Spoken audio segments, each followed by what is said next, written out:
นั่นรังสีไปเนาะอันแน่อยู่หันแน่อ่ะปกหูกันนะคนเป็นถึงจิตปกหูกันเนาะเดี๋ยวแกเหาะไปอยู่ขอบจักรวาลพระองค์แผ่รัศมีอยู่หันแน่อ่ะแล้วอย่างพระองค์ว่าเนาะบางตำราว่าพระองค์ไปอยู่ที่หน้าผากของมันปากกาพรมบางตำราว่าพระองค์เข้าไปอยู่ที่สูตรจตวิหารธรรมของพระองค์โลกิยะนี่ไปหันว่ะมาคนละจ้านกันนะชอบปะพระกาพรมเราตถาคตอยู่เนี่ยเราตถาคตอยู่เนี่ย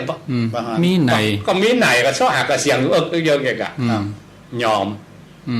พอยอมพระองค์ตัดปุ๊บก็เป็นพระอนาคามีเลยมันติดท่านมาเดี๋ยวมันติดที่นั่งบนต่อมาได้อนาคามีนี่ขยับไปสู่หันตานี่ง่ายบ่ไปไหนแล้วเพราะเป็นอยู่บนท่านแล้ว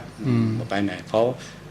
เราปีกมาแล้วหรอบ่ปีกมาแล้วปีกมาแล้วอนาคามีว่าแปลว่าบ่ปีกมาครับเป็นหันตาอันนี้ว่างแบบคนที่ทำกรรมฐานแบบทำแบบโลกียะนะคนไหนทำโลกียะนี่หันโลกนี้ทั้งโลกนี่ว่างหมดแต่ว่างแบบนั่งบนต่อมานะจะรู้แจ้งเห็นจริงซึ่งโลกธาตุหมดแต่บอกว่าตัวเก่าบอกว่างอ่ะมันเมาแต่ซองออกไปทั้งนอกเลย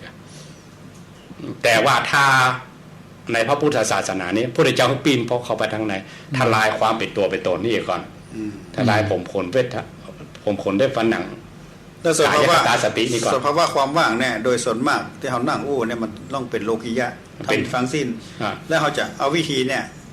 มาปฏิบัติในการที่จะดำเนินชีวิตอย่างใจความว่างเป็นประโยชน์อย่างไรเขาจะขึ้นอย่างไรอันเขาเป็นว่าถ้าเอาเกิดความตุกขึ้นมาเขาหนีหรอย้ายตุกหนีย้ายตุกหนีตุกก่อนครับถ้าคนชำนาญเนี่ยนะพอมาพวกเขาก็หนีเข้าว่างไงชำนาญหรอหนีเข้าว่างนี่หมายถึงว่าลบอารมณ์เข้าไปอยู่ลบเขาอยู่ที่ความว่างมันมีอยู่แต่ไม่ใช่เขาอย่างสมมตินั่งนิ่งอยู่เขาก็เดือดกันบึ้นๆนะแต่เพิ่งกันนิ่งได้เนาะนิ่งได้เพราะว่าเป็นลบอารมณ์ลบได้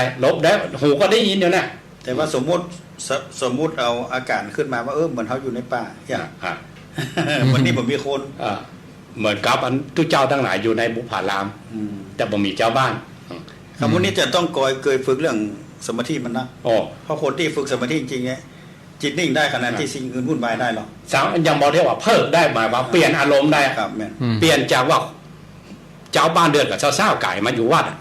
จากวัดกลายเป็นป่าจากป่ากลายเป็นแผ่นดินเนี่ยได้เปลี่ยนได้ว่ะอันนั้นเป็นต้องฝึกต้องฝึกคนห่างไกลจากสมาธินี่ยากแล้วพระองค์ก็ตรัสไว้เหมือนกันนะธรรมะที่พระองค์ตรัสเนี่ยสามารถคนที่หู้ได้สิ่งที่คนหู้บ่ได้พระองค์ก็บ่ตรัสที่เกินภูมิเกินกำลังเนี่ยนะพระองค์ตรัสอันใดก็สามารถคนที่หู้ตัวรู้แจ้งเห็นจริงตัวได้พระองค์ถึงตรัสมาบอกถ้าเกินวิสัยพระองค์ก็บอกแล้วมันเกินวิสัยไปเกินวิสัยสาวกไปงั้นเนี่ยพวกเราทั้งหลายยังมีโอกาสที่ทำได้อยู่เลยครับแต่ถึงแม้ทำมาได้ก็เป็นแบบขัดเกลาไปก่อนทำแบบโลกิยะไปก่อนเอาพยายามเปลี่ยนอารมณ์เนาะมันจะว่าเปลี่ยนกองใจเนาะมันเดียวกันเปลี่ยนได้เปลี่ยนกองใจถือว่าน้ำมันเคยไหลเนี่ยเขาจะห้ามเมื่อมันไหลก็ห้ามมาได้จิตที่มันเคยขึ้นมันก็ต้องขึ้นแต่ถ้ามันขึ้นเป็นตู้ขึ้นมาเขาเปลี่ยนห้องไปขึ้นแหมใหม่แต่ถ้าพระอริยเจ้าทั้งหลายหรือผู้ที่ชำนาญเรื่องกายคตาสติพอเพิ่นว่างมันก็ว่างเลยเพราะเครื่องอัตโนมัติมันติดไปแล้วใครคือว่างก็ว่างเลยว่างก็ว่างเลยที่ว่าใครคือดับเลยเนาะมันเดียวกันอันนั้นมันต้องชำนาญอีกทีนึงเลยกันดับอยู่นิ่งดับไปเลยอันนั้นมันต้องชำนาญดับสูงสุดถึงเรียกว่านิโรธสมาบัติต้องพระอนาคามีกับพระอรหันต์ที่เปิ้นฝึกแบบอภิญญามานะสุขวิปัสสโกก็เข้าสมาบัติตัวนี้บ่ได้ครับอย่างที่อาจารย์เคยเล่าว่าครูบาอาจารย์ที่เปิ้นไปเปิ้นที่หาดับนั่งเครื่องบินที่ว่าถึงเวลาเพิ่นออกไว้อันนั้นในหนังสือเปิ้นบอกว่าเขาจะไปได้ฮู้กับเปิ้นเนาะเขาบอกว่าคือลักษณะคือคงแบบนี้เนาะที่ว่าอธิษฐานลบเข้าไปอยู่ในลมนั้นเองอย่างพวกเขาทั้งหลายเขาก็ทำแบบอย่างที่อาจารย์ว่าทำแบบเป็นเชื่อเป็นปัจจัยไปก่อนเขาก็ว่างแบบโลกเป็นโลกิยะกับว่างแบบโลกคือว่างแบบเอาไปจะไปถากหญ้าแต่เอาแหน่นขึ้นฟ้าเอาไปลบอีกมุมหนึ่งสมมุติขึ้นมาก่อนลบเป็นชั่วข้างชั่วคราวไปแต่ถ้าลบแบบสมุดเฉดถ้าจะคือว่างกันจริงๆคือว่างจากผมขนเล็บฟันหนังเนื้อเอ็นกระดูกคือทลายเป็นอนัตตาคณะสัญญาตัวที่แตกนี่คือเดินทางเส้นมันก็เส้นตรงเลยเนาะเส้นตรงที่ว่าทลายสักกายทิฏฐิและอย่างอื่นไม่อย่าไหลมาเทมาเองปัญญาที่ไม่แตกฉานขั้นต่อไปพระองค์ถึงวางใจว่าถ้า คนไหนได้เป็นพระโสดาบันละต่อไปก็บ่ต้องบอกละคือมันตกกระแสที่อย่าไปละมันรู้แจ้งเห็นจริงมันไปแล้วพระองค์วางใจเลยนะครับอย่างพระอานนท์พระองค์ก็บ่เข็นแล้วเนาะ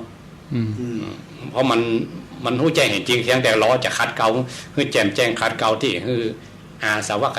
ยานเกิดขึ้นแต่ตอนเราเวลาทำน้อยอาจจะกับครูบาอาจารย์องค์นั้นองค์นี้เนาะเต็มที่ละมันเหมือนหน่วยไม้ที่พร้อมจะซุกพร้อมที่ซุกเต็มที่รอบ่มมันน้อยเดียวครับแล้วจะพอเข้าใจหาอู้เรื่องว่างมาเดียวเนี่ยสุญญตากับคำว่าว่างไม่ก่อปัญหาครับทุลุงปันเพราะว่างเขาแล้วก็อธิบายได้บรรเทศท่านพระครูว่าความว่างของความว่าแบบโลกของเขาเนี่ยบางอย่างก็ต้องสมมุติความว่าว่างก่อนสมมติในขณะที่เราอยู่กับความวุ่นวายคนด่ากันเถียงกันน่ะเราลองปีกเข้ามาพอตัวเก่าเน้นเขาว่างจากเขาได้ก่อมันก็ได้อยู่ในป่าได้ยินเสียงนกเสียงกาก็ได้เนาะถ้าเอาเข้าเขาว่างเห็นว่ามันมีอย่างเด้อนกกามันหน้ากล่องใจเลยขนาดนั้นจะทำได้ก่อนกันเนาะเปลี่ยนจิตขนาดนั้นน่ะถ้าไปผสมลงนี่มันว่างแล้วเนาะนั่นมันว่างต่อล้อต่อคำนะมันต้องเข้าหลักอย่างหลวงปู่ว่านิ่งได้แต่ถ้านิ่งได้ก็คือเพราะว่ามันนิ่งเองว่างละแต่เขาต้องฝึกให้นิ่งแต่อุปทานเขามันเหมือนยอมเหมือนกันนะเขาเสียงแว่เข้าหัวต้มมันบรรลุบอลมันโดนนะทันทีมันโดนแต่ว่าผัดซับปุ๊บก็โดนความเป็นตัวเนาะทันที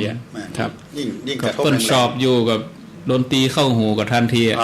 ฟื้นมาทันทีอันนี้เข้าปัจจุบันหน่อยเนาะก็ตัวเข้าอยู่ในห้องมันน่ะ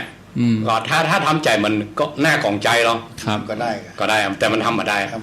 เพราะเสียงเขาความเป็นปุถุชนความเป็นปุถุชนง่ายๆขนาดแม้แต่เราฝึกสมาธิด้วยกัน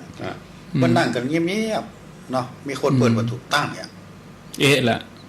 ให้มือตาพอมันก็ถอนจีนออกมาแล้วนะถึงแม้ถ้าจะทำใจไม่ได้ก็จ้างเนาะมันต้องโมบายที่จะต้องเบนความสนใจไปแต่ถ้าเปิ้นถึงว่างจริงๆกระทบแล้วเป็นเรียกว่าผัสสะกระทบแล้วมันหลุดเลยมันเพราะมันความเป็นตัวเป็นตนที่รองรับมันมีครับแต่เขามันไม่ได้มันฝึกอยู่ปุ๊บกับมันขึ้นมาทันทีครับเมื่ออายตนะกระทบจากภายนอกเสียงมากระทบหูเส้นประสาทมันรับรู้ทันปุ๊บก็เป็นตัวเป็นตนเสียงยังดังกันแล้วก็เป็นเรื่องราวใหญ่โตละเป็นไผบอกผู้การละเวลาเพิ่นนั่งสมาธิกับมาเสียงดังได้แล้วตัวเก่านะยังบ่ตัวเก่าว่าตัวเก่ายังว่างแต่ส่งมาเพิ่นอย่างยากกันนะเนาะยากซ้อนขึ้นไปหลายเต้าก็ว่ากันตรงๆเขาก็บ่ได้เหมือนกันนะทำใจคือเหมือนหน้าของใจใช้เวลาจัดเมินเนาะขั้นแรกนี่คือว่างจากเจ้าบ้านครับเหลือแต่วัดบุพารามว่างจากบุพารามเหลือกระป่าตัวเขานั่งตัวเองอยู่เนี่ยว่างจากป่ากลายเป็นหน้าของใจเป็นแผ่นดินมันหน้าของใจแล้วเขาอยู่คนเดียวเขาเนี่ยแล้วให้ทำได้วะทั้งที่เสียงมันคือโครมเขาอยู่คนเดียวครับอันนี้ว่างเป็นชั้นๆเข้าไปเขาก็พยายามฝึกไปแล้วก็เรียนรู้กระบวนการอย่างที่ครูบาอาจารย์มานั่งอู้ฟังอาจารย์เล่าฟังอ๋ออย่างอี้กันหูทฤษฎีดีกว่าบอกหูเหมือนเขามีแผนที่ละแล้วก็ฝึกไปเดินแต่เล็กแต่น้อยเนาะถ้าเอาไปทิ้งออกจากเส้นทางนี้ดีกว่าเอาไปเดินเลยเอาไปโอกาสดีๆเขาว่างๆนั่งเงียบๆเขาเหมือนกับทำอุปมาว่าเหมือนกับแกะกับกล้วยครับต้นกล้วยนะแกะไปแกะถึงที่สุดมันไม่ใช่มีอย่างมีกะกับกล้วยนั่นเหมือนกับพระอรหันตาที่เปิ้นเตียวเข้าไปในกลางโต่งเพื่อว่าไปปฏิบัติธรรมไปหันพยับแดดพอไกลๆมันก็เป็นเปียววิดๆนะเข้าใกล้หายแสบพอทางหน้ามีแถมแล้วไกลไปทางหน้าติ๊กไปซ้อหายทางไหนก็ปะเปียวแดดมันมีอยู่ทางหน้าติ๊กมันเทียบย้อนมันกับตัวเฮาแล้วเขาอยู่ไกลๆเขาเป็นตัวเป็นตนนะเราเข้าใกล้ๆลองเตะเขาหรอมีสักอย่างเนี่ยถ้าเขามันมีสักอย่างเอาจนใจมันโยมมันนะครับนี่เขาเข้าทีนี้ถึงว่าร่างกายเขาหาเพิกหาเลิกได้แต่จิตเขามันก็ยังเป็นตัวตนอยู่ที่การฝึกมันเป็นนามธรรมนะแต่รู้สึกว่าเป็นเขามันถ้าตัวตนมันพ้นเลิกขว้างได้นะแต่จิตวิญญาณของเขาที่ตัวหูเนี่ยตัวนี้ยากตราบใดที่บ่มีมรรคญาณมันจะปตัดมรรคญาณเกิดมาได้ถึงจะตัดไม่อันเพราะนั้นเมื่อเขายังบ่เป็นพระอริยเจ้าหรือบ่มีสมุจเฉทประหารก็ฝึกเอาทันโตเศโธมนุษย์เสสุพระองค์ยกย่องคนที่ฝึกนี่นะครับฝึกก็จนไปคล้องของใจจนเป็นอาจินกรรมเนี่ยถ้าว่าคนเข้าใจประถูกนี่อย่า จะขึ้นไปผิดเห็นซะว่าโอ้นี่ก็ตัวนี่มันมีก็ทำลายทิ้งเหมือนกัน เอามาได้ว่าอย่างจะบอกว่ามีหลายระดับโลกิยะคือต้องมีศีลนะครับถ้าทลายปุ๊บก็มีศีลก็เข้าใจละระดับโลกิยะก็ยังมาได้ไม่เป็นขั้นใดต่อไปได้อย่างไรอ่ะโอ้ถึงว่าระดับทลายตนทิ้งสมมติว่าเขาว่าฆ่าตัวตายมาได้แค่ศีลยังมาได้แค่โลกิยะยังมาได้อันนั้นเป็นระดับโลกุตระมันต่อยอดกว่านั้นไปอีกใช่จิตวิญญาณเดี๋ยวนี้มันยังมียิ่งยึดมั่นเข้าไปอีกเนาะจะต้องไปเวียนว่ายตายเกิดสร้างตัวตนใหม่หนักขึ้นอันนั้นระดับโลกิยะนี่เราต้องเชื่อเรื่องบาปบุญคุณโทษเรื่องเวียนว่ายตายเกิดเรื่องภพภูมิต่างๆต้องเชื่อตัวนี้ก่อนเชื่อไว้ก่อนเชื่อตัวนี้ก่อนเชื่อในตถาฆ่าตัวตายต้อง500จัดบะโปนเนี่ยต้องเชื่ออีกก่อนเนาะต้องเชื่อตัวนี้ก่อนถ้าถึงจะไปเรื่องว่างถ้าจู่ๆเอาไปเด็ดยอดว่างเนี่ยทุกสิ่งทุกอย่างมันมีเนี่ยกลายเป็นมิจฉาทิฏฐิไปบาปบุญอย่างนั้นมีบาปบุญมันมีที่จริงบาปบุญมันมีเนี่ยสำหรับท่านที่ว่างท่านละอุปทานไว้ก่อนครับแม้แต่ตัวเฮายังมีเลยเอกอะมาได้ถ้าอู้เรื่องข้อประพฤติปฏิบัติจะไปเด็ดยอดมาได้เรื่องว่างเนี่ยเรื่องคำว่าอันตรายเหมือนกันสุญญตานี่ต้องเอาไว้ทีหลังที่สุดสำหรับผู้ที่ปฏิบัติแต่ต้องลงมือตัวนะลงมือตีโป้นโลกก่อนสำหรับโลกิยะนี่ต้องเกี่ยวเรื่องบาปบุญคุณโทษเรื่องวัฏฏะสงสารเรื่องการเวียนว่ายตายเกิดเรื่องบุญมีบาปมีต้องเอาหมู่นี้ก่อนเชื่อหมู่นี้ก่อนเรื่องกรรมดีกรรมชั่วมันเนี่ยครับผ่านนอกเรื่องนี้ตัวลุงปันใครจะสว่างแล้วกะสว่างแล้วกะก็ว่าม้อยรับเป็นขโมยตัวลุงปันแม่เป็นชั่วโมงกันเนี่ยครับเกือบทั้งแฮม10กว่านาทีจะ4 โมงครับก็อู้กันไปเรื่อยๆครับมีคำถามก็สนทนาทำกันไปก็โยมที่ถามส่วนใหญ่ก็เปิ้นก็จะถามเกี่ยวกับการกินการทานเนาะ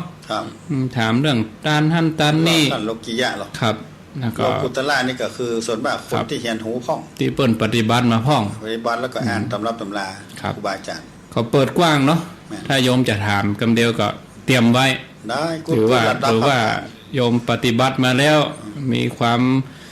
ข้องใจอันยังจะถามครูบาอาจารย์ก็อยู่ในรักเนี่ยด้านศีลภาวนานี่แหละมีโยมเข้ามาใหม่นี่แหมหลายท่านอยู่ครับเนาะมีพระคุณเจ้าตัวมีโยมตัวก็เดียวขออนุญาตครูบาอาจารย์ก็มีแม่แดงขุนเศษแล้วก็อนุโมทนาจำลองจันทโพสันทรายอรัชพรนามชัยยาช่วยหลินอันนี้ฟังจากเวียงป่าเป้าก็มีดอกไม้ป่าอนุโมทนากับศรีธรวงปาลีอนุโมทนามะลิสุตาคำท่านสมุกิจนิธิทัศน์แล้วก็ดอยสะเก็ดม่วงโตนชัดเจนดีอนุโมทนายมอาลีแล้วก็บัวผันเตชะตันอัมไพอนุโมทนาบัวเขียวอมรหุตแพทย์ปาลาอินเกี่ยงคำรุ่งไพโรธพรพิมลคำแท้อัมพันยานตาลรัตดาชัยมงคลแม่คำอ่องบุญลอยบารมีวังใจชิดยมบัวเขียวมะลิวันเจริญเนตรวัชรกรกันทิแม่ชีเรืองยศอนุโมทนาหางดงชัดเจนดีไพบูลปุกปิงเมืองป้อไพบูลข้างมอชอเมทินีพี่ชัยมงคลป้าติ๋มแสนเปงวัดหนองยาวเวียงปะเป้าฟังอยู่อำเภอจุนพะเยารัตดาชัยมงคลอำเภอจุนพะเยาสาธุอนุโมทนากับบ้านล้านตองตำบลห้วยทรายอำเภอสันกำแพงโยมมะลิวันเจริญเนตรอนุโมทนาฟังอยู่หลังมอชออนุโมทนาเนอะสาธุทำกับเข้าไปตวยกับฟังตุเจ้าไปตวยอนุโมทนาโยมจันชัยจันหอมเวิร์ดจีอันนี้ก็อยู่ด้วยสเก็ตสันปุเลยชัดเจนดีวิสุทธิการอันนี้อยู่แม่ฮอดปุ่นเนาะปีนานต่อไปก็มีท่านทิพย์ชัยมณีท่านพระครูสุจิตปัญญรัตน์พ่อจันนันเหลิมสันกำแพงเชียงใหม่ชัดเจนดีแม่หลวงไซโฟนอนุวัตรศรีรัตน์แล้วก็มี โยมวิรานี่อยู่ในได้แจ้งพิกัดสกรรมสาธุฟัง96ชัดเจนดีอนุวัตศรีรัตน์เจตแจ่มใสวรพรสุกเกษมอนุโมทนายุพินวิสิทธิ์ไพศาลวิรัตมาเรือง